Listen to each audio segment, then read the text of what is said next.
নেতৃবৃন্দরা এসেছে এই ক্রাইসিসে আমাদেরকে সাহস দিয়েছে এবং সেই সাথে আমি একটি আহ্বান জানাতে চাই আমাদের এই সম্প্রদায় যারা এখানে অবস্থান করছেন তারা যেন সুখে শান্তিতে আবার আগের মতো বসবাস করতে।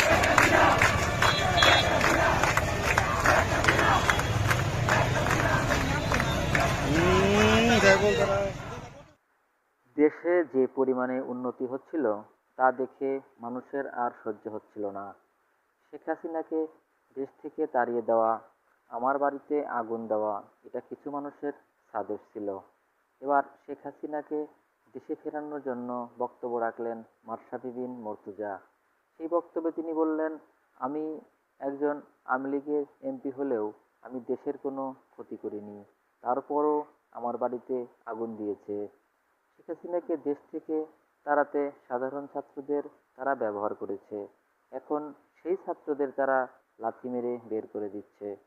এতদিনে অবশ্যই আপনারা বুঝে গিয়েছেন এটা উপর মহলের সাজেশ ছিল।